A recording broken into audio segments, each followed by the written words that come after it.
哦，原来这团建是假的，监督媳妇儿是真的。顾总真是精明了。鹿门山野营，听起来倒挺有意思的。不过我得确定一下后天到底有没有时间。时间我帮你确定过了，后天不用去学校，也不用见客户。你要 OK， 我们就后天早上鹿门山见，在山上待一晚上就回来。那好吧，就这么定了。后天见。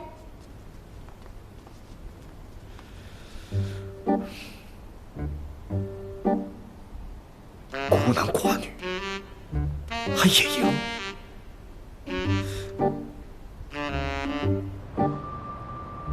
在现实世界中，因为遭遇家庭、学业等困境，和友人呢也因为各种原因渐行渐远。少年阿明日渐颓废，直到某日，阿明因为一场流星雨，从而进入了一个奇异的心灵世界。顾总，这回的调整就这些了，您看还 OK 吗？我听说最近大家都抱怨工作太累，是吗？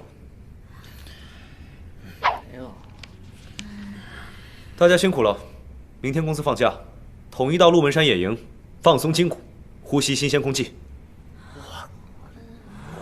我没听错吧？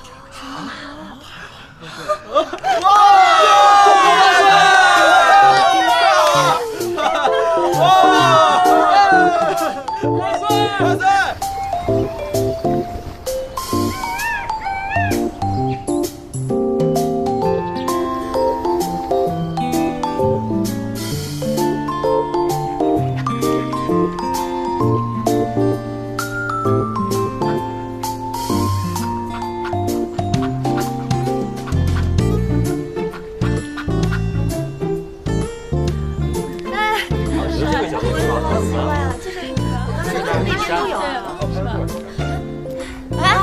那不是我们学校漫画社的人吗？对呀、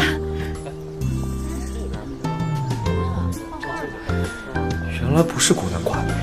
哎，顾总，周建清啊，周建清在哪儿？看见了。哦，加油，加油！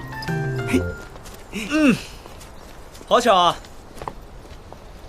你们也在这儿啊？我们学校社团来鹿门山采风。那不如一起。顾总，您来了。我来了。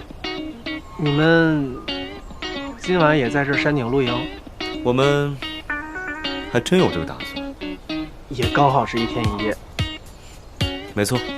太巧了。太巧了。